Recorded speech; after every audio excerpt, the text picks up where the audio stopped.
박성도는 매일 아침 6시 반에 철물점 셔터를 올렸다. 40년 넘게 같은 시간, 같은 동작이었다. 그날도 마찬가지였다. 손잡이가 녹슨 셔터를 끌어올리는 소리, 새벽 공기 속에 섞인 쇳가루 냄새, 길 건너 빵집에서 흘러나오는 이스트 향, 모두 익숙했다. 그런데 문 앞에 택배 상자가 하나 놓여 있었다. 성도는 셔터 끈을 고정하고 허리를 숙여 상자를 집어들었다. 발신인 이름을 보는 순간 손이 멈췄다. 박준혁. 아들 이름이었다. 하지만 뭔가 이상했다. 준혁은 뭔가를 보낼 때 꼭 전화를 먼저 했다. 아버지, 택배 보냈으니까 받아두세요. 그런 식으로. 그런데 이번엔 연락이 없었다. 상자 크기도 어중간했다.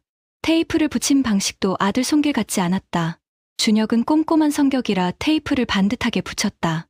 이 상자는 급하게 아무렇게나 붙인 것 같았다. 성도는 상자를 들어 가게 안으로 들고 들어갔다. 무겁지 않았다. 오히려 텅 빈 것처럼 가벼웠다. 그는 상자를 창고 구석, 페인트통 옆에 내려놓았다. 열어야 한다는 생각과 열면 안 된다는 감각이 동시에 왔다. 이건 아들이 아니다. 성도는 사흘 동안 상자를 열지 않았다. 손님이 올 때마다, 공구를 정리할 때마다, 심지어 창고에서 뭔가를 꺼낼 때마다 시선이 그쪽으로 갔다. 상자는 그대로 있었다. 테이프 끝이 살짝 들려있고 박스 모서리가 조금 찌그러져 있었다. 누군가 급하게 포장한 흔적이었다. 준혁에게 전화를 걸까 여러 번 생각했다. 핸드폰을 들었다 내려놓기를 반복했다. 만약 아들이 정말 보낸 거라면 성도가 의심한 게 된다. 괜히 아들을 불편하게 만드는 것이다.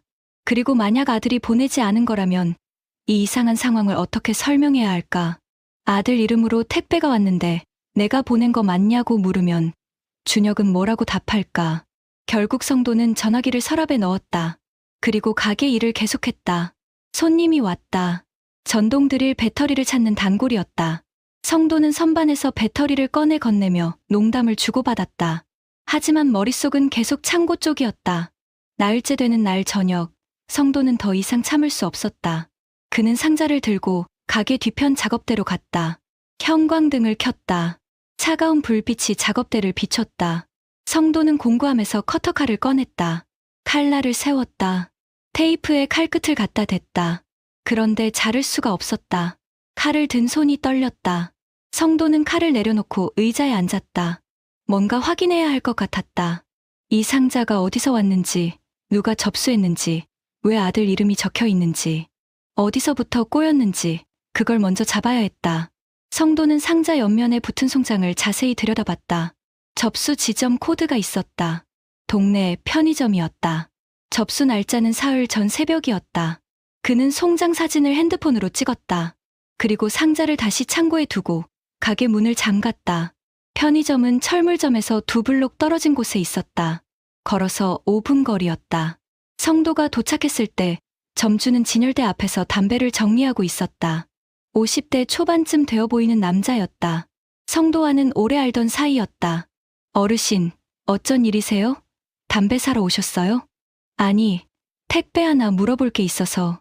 성도는 핸드폰을 꺼내 송장 사진을 보여줬다. 점주는 고개를 갸우뚱하며 사진을 확대해서 봤다. 이거 사흘 전 거네요. 기억이 잘 안 나는데. 잠깐만요. 점주는 카운터 뒤로 가서 노트북을 열었다. 택배 접수 기록을 확인하는 모양이었다. 성도는 편의점 앞 벤치에 앉아 기다렸다. 도로 건너편에서 버스가 지나갔다. 브레이크 소리가 크게 났다. 사람들이 횡단보도를 건넜다. 출근길 사람들이었다. 모든 게 평범했다. 하지만 성도의 가슴속에선 뭔가 단단하게 굳어지고 있었다. 아, 이거 새벽에 맡기신 분이네요. 새벽 5시 10분쯤? 새벽이요? 네, CCTV 돌려보니까 후드 입은 남자분이었어요.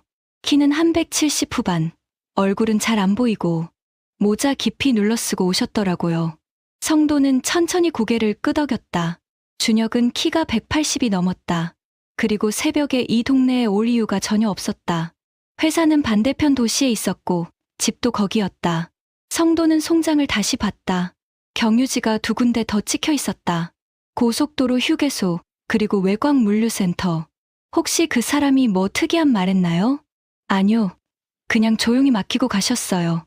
비용은 선불로 계산하셨고 알겠습니다. 고맙습니다. 성도는 벤치에서 일어나 천천히 걸었다. 머리가 아니라 속이 먼저 서늘해졌다. 누군가 일부러 아들 이름으로 택배를 보냈다. 그것도 여러 경유지를 거치도록. 대체 뭘 숨기려고. 성도는 철물점으로 돌아가지 않고 버스 정류장으로 향했다. 휴게소에 가봐야겠다고 생각했다. 다음 날 오전, 성도는 고속도로 휴게소로 갔다. 송장에 찍힌 두 번째 경유지였다. 시외버스를 타고 1시간 반을 갔다. 휴게소는 크지 않았다. 주차장에 트럭 서너 대가 서 있었고 매점 안에는 손님이 몇 명 없었다. 성도는 휴게소 사무실로 갔다. 택배 관련 문의라고 하자 직원이 송장 번호를 확인했다. 아, 이거 이틀 전 새벽에 거쳐간 거네요. 1시쯤? 새벽 1시요? 네. 야간 분류 작업 중에 잠깐 적체됐다가 다시 출발했어요. 특별한 건 없었고요. CCTV 같은 건 볼 수 있나요? 직원은 난처한 표정을 지었다. 개인 택배 관련해선 어렵습니다. 경찰 요청이 있어야 하고요. 분실이나 훼손 같은 게 있으셨어요? 아니요, 괜찮습니다. 성도는 더 묻지 않았다. 물어봐야 답을 들을 수 없다는 걸 알았다. 그는 사무실을 나와 휴게소 야외 테이블로 갔다. 플라스틱 의자에 앉아 주변을 둘러봤다. 트럭들이 들어왔다 나갔다. 기사들이 담배를 피우고 자판기 커피를 뽑아 마셨다. 일상적인 풍경이었다. 성도는 송장을 또 꺼내봤다.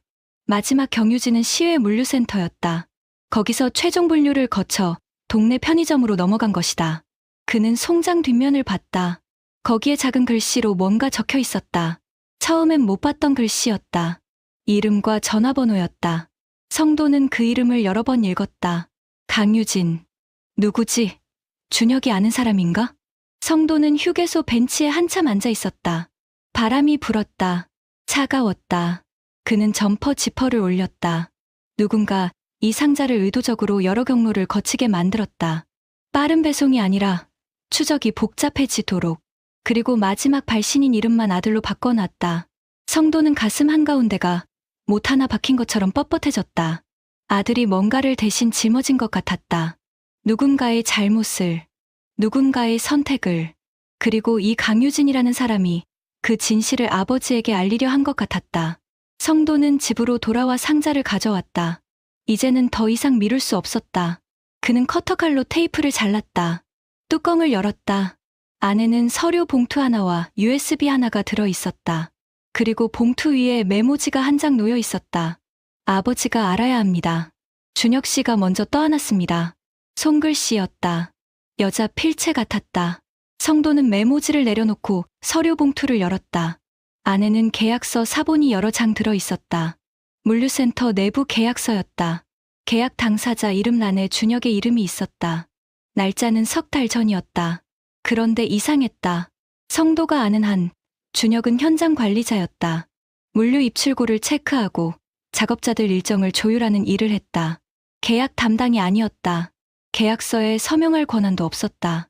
그런데 여기엔 준혁의 이름과 도장이 찍혀 있었다. 성도는 USB를 쥔 채 컴퓨터 쪽으로 가지 않았다. 대신 휴대폰을 켰다.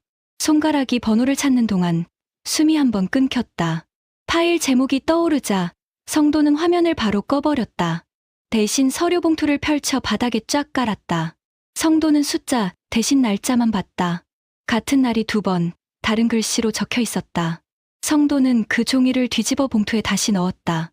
더 보면 손이 먼저 망가질 것 같았다. 성도는 화면을 더 보지 못하고 마우스에서 손을 뗐다. 성도는 의자 등받이에 등을 붙였다. 숨이 목에서 걸렸다. 성도는 준혁의 이름이 적힌 칸을 오래 바라봤다. 그 칸이 자꾸 목을 조였다. 성도는 계약서의 날짜를 손가락으로 짚었다. 그리고 달력을 꺼내 그날의 동그라미를 쳤다.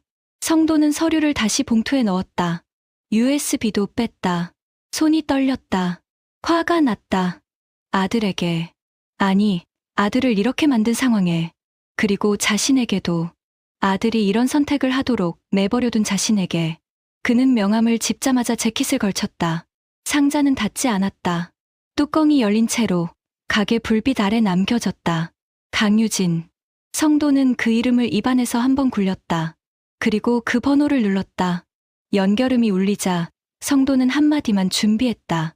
지금 어디 계십니까? 성도는 그날 오후 물류센터로 향했다. 송장에 적힌 마지막 경유지였다. 센터는 외곽공단 지역에 있었다. 큰 건물이었다. 트럭들이 계속 드나들었다. 성도는 입구에서 경비에게 강유진을 찾는다고 했다. 경비는 잠시 내선 전화를 걸더니 외부 주차장 쪽을 가리켰다. 저기 하얀 차 옆에 계실 겁니다. 성도는 주차장으로 천천히 걸어갔다. 아스팔트 바닥에 발소리가 울렸다. 흰색 승용차 옆에 30대 초반으로 보이는 여자가 서 있었다. 검은 코트를 입고 서류 가방을 들고 있었다. 성도가 다가가자 여자는 고개를 돌렸다. 기다리고 있었던 것처럼. 박성도 씨시죠? 당신이 보낸 겁니까? 그 택배. 강유진은 잠시 침묵했다. 바람이 불었다. 그녀의 머리카락이 흩날렸다. 그녀는 천천히 고개를 끄덕였다. 네, 제가 보냈습니다. 왜 그랬습니까? 강유진은 서류 가방을 차 지붕에 올려놓았다. 그리고 성도를 똑바로 봤다. 제가 잘못했습니다. 들통날 순간이 있었고 준혁 씨가 자기 이름을 내줬습니다. 그게 전부예요. 성도는 주먹을 쥐었다. 손톱이 손바닥에 박혔다. 왜 내 아들이 그렇게 했습니까? 그날 준혁 씨가 말했어요. 이건 내가 하겠습니다. 그 이상은 저도 모릅니다. 강유진의 목소리가 떨렸다. 저는 막았어요. 안 된다고. 준혁 씨가 손해볼 일이 아니라고. 그런데 듣지 않았어요. 이미 서류는 제출된 뒤였고. 성도는 강유진을 봤다. 그녀의 눈에 눈물이 맺혀 있었다. 하지만 성도는 아무 말도 하지 않았다. 할 말이 없었다. 아니, 하고 싶은 말이 너무 많아서 아무것도 나오지 않았다. 준혁 씨는 말하지 않을 거였어요. 그래서 제가 보냈습니다. 성도는 한 걸음 물러섰다. 말이 아니라 숨이 먼저 나갔다. 그는 주차장을 나와 큰 길로 걸었다. 버스 정류장이 보였다. 성도는 버스 정류장 벤치에 앉았다. 해가 서쪽으로 기울고 있었다. 그림자가 길게 늘어났다. 거리에 불빛들이 하나씩 켜졌다. 가로등, 상점 간판, 아파트 창문의 불빛들. 성도는 핸드폰을 꺼냈다. 준혁에게 전화를 걸까 했다. 통화 버튼에 손가락을 갖다 댔다. 하지만 누르지 못했다. 뭐라고 말해야 할까? 내가 남의 잘못을 뒤집었었다며. 그렇게 말하면 아들은 뭐라고 답할까? 아마 부인할 것이다. 아니에요, 아버지. 제 일이었어요. 그렇게 말할 것이다. 항상 그랬으니까. 준혁은 어렸을 때부터 그랬다. 동생이 깬 화분을 자기가 깼다고 했다. 친구가 맞을 것을 대신 맞았다. 그리고 아버지에게는 말하지 않았다. 괜찮다고, 아무 일 없다고 했다. 예전엔 대견했는데 지금은 그 의젓함이 아프게만 느껴졌다. 핸드폰이 울렸다. 문자였다. 강유진이었다. 죄송합니다. 하지만 한 가지 더 말씀드릴 게 있습니다. 준혁 씨는 이미 회사를 그만뒀습니다. 석 달 전 일이에요. 조용히 책임지고 나간 겁니다. 제가 막았지만 소용없었어요. 그리고 아버지는 모르셔도 된다고 했어요. 절대 말하지 말라고. 성도는 핸드폰을 무릎 위에 내려놓았다. 석 달. 아들이 석 달 동안 회사를 그만둔 사실을 숨겼다. 전화할 때마다 회사 잘 다니고 있어요 라고 했다. 거짓말이었다. 아버지를 안심시키려는 거짓말. 성도는 고개를 들어 하늘을 봤다. 구름이 느리게 움직이고 있었다.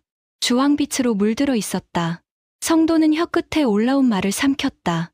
누구 편을 들면 그 순간부터 무너질 것 같았다. 성도는 통화 버튼에서 손을 떼고 휴대폰을 주머니에 넣었다. 대신 집으로 가는 버스 시간을 확인했다. 성도는 버스 도착 시간을 다시 봤다. 그 숫자만 보고도 숨이 조금 가라앉았다. 성도는 버스를 타고 집으로 돌아왔다. 창밖으로 익숙한 풍경이 지나갔다. 철물점이 있는 골목, 자주 가던 슈퍼, 편의점, 횡단보도. 석 달 동안 매일 보던 풍경이었다. 그 석 달 동안 아들은 혼자 무언가를 감당하고 있었다. 성도는 내릴 정류장에서 내려 천천히 걸었다. 가게 셔터는 내려져 있었다. 저녁 8시가 넘었다. 골목은 조용했다. 성도는 집에 들어가 상자를 다시 꺼냈다. 서류와 USB를 확인한 뒤 그는 상자를 다시 닫았다. 테이프는 붙이지 않았다. 그냥 뚜껑만 덮었다. 준혁에게 전화를 걸지 않았다. 문자도 보내지 않았다. 대신 성도는 상자를 들고 다시 가게로 나갔다. 셔터를 올리고 안으로 들어가 계산대 옆 선반에 상자를 올려놨다. 손님들이 볼 수 있는 자리였다. 아무도 물어보지 않을 자리였지만 그래도 거기 있어야 할 것 같았다. 누군가 물어보면 뭐라고 할지 몰랐다. 그냥 물건이라고 할까? 아니면 아들이 보낸 거라고 할까? 상관없었다. 성도는 그냥 거기 두고 싶었다. 아들이 선택한 무게를 아버지도 같이 들고 있고 싶었다. 성도는 가게 전등을 끄고 집으로 돌아왔다. 밤이 깊었다. 그는 침대에 누워 천장을 봤다. 잠이 오지 않았다. 아들 생각이 났다. 준혁이 태어났을 때, 처음 걸었을 때, 초등학교에 입학했을 때, 그 모든 순간이 눈앞에 지나갔다. 아들은 항상 혼자 걸었다. 아버지의 손을 잡지 않았다. 넘어져도 혼자 일어났다. 그게 자랑스러웠다. 하지만 지금은 알았다. 아들은 외로웠을 것이다. 며칠 뒤, 준혁에게서 전화가 왔다. 아버지, 저 잠깐 내려갈게요. 시간 괜찮으세요? 그래, 언제? 내일 오후에요. 알았다. 준혁은 다음 날 오후 3시쯤 왔다. 가게 문을 열고 들어왔을 때 성도는 공구를 정리하고 있었다. 드라이버 세트를 크기별로 정렬하는 중이었다. 준혁은 아버지 옆에 서서 한참 말이 없었다. 그리고 계산대 옆 선반을 봤다. 상자가 거기 있었다. 아버지, 준혁의 목소리가 작았다. 앉아. 성도는 의자를 하나 내줬다. 준혁은 앉지 않고 그대로 섰다. 성도는 드라이버를 내려놓고 아들을 봤다. 들었어. 다. 누가요? 택배 보낸 사람. 강유진이라고 했나. 준혁은 고개를 숙였다. 어깨가 떨렸다. 성도는 공구함을 닫으며 천천히 말했다. 내가 왜 그랬는지는 안 물을게. 알아도 별 소용없으니까. 그리고 잘했다 못했다도 안 할게. 그건 내가 선택한 거니까. 준혁이 고개를 들었다. 눈이 붉어져 있었다. 성도는 아들을 봤다. 40이 다 되어가는 아들의 얼굴에 아직도 어린 시절의 흔적이 남아 있었다. 다만 혼자 짊어지지 마. 그게 내 선택이라도 혼자는 아니야. 아버지, 나한테 말 안 해도 돼. 대신 내 옆에 누군가 있다는 건 알아도. 그게 아버지인지 친구인지 누구든. 준혁은 눈시울이 더 붉어졌다. 하지만 울지는 않았다. 그저 고개를 끄덕였다. 성도도 더 말하지 않았다. 그는 선반에서 상자를 내려 준혁에게 건넸다. 가져가. 이걸요? 내가 알았으니까 이제 내가 정리해. 어떻게든. 준혁은 상자를 받아들었다. 두 손에 쥐자 이상하게 손목이 먼저 무거워졌다. 그는 상자를 두 손으로 안고 한참 서 있다가 조용히 고개를 숙였다. 인사였다. 아니, 감사였다. 아니, 사과였다. 그 인사가 사과인지 감사인지 성도도 구분이 안 됐다. 성도는 다시 공구함을 열었다. 드라이버를 꺼내 작업대에 놓았다. 일상으로 돌아가는 동작이었다. 준혁은 상자를 들고 가게 문으로 걸어갔다. 문을 열기 전에 잠깐 멈춰 섰다. 그리고 뒤돌아봤다. 아버지, 괜찮아질 거예요. 알아. 준혁이 문을 나갔다. 발소리가 멀어졌다. 성도는 뒤돌아보지 않았다. 하지만 아들의 발소리가 완전히 사라질 때까지 손을 멈추고 있었다. 상자는 이제 아들에게 돌아갔다. 하지만 성도는 더 묻지 않았다. 묻는 순간 아들이 다시 혼자가 될까봐. 어떻게 살아갈지, 어떻게 책임질지, 어떻게 다음 걸음을 내디딜지. 그리고 그 선택 옆에 아버지가 있다는 것을. 성도는 창문 밖을 봤다. 해가 지고 있었다. 골목에 그림자가 길게 드리워졌다. 그는 공구를 다시 집어들고 일을 계속했다.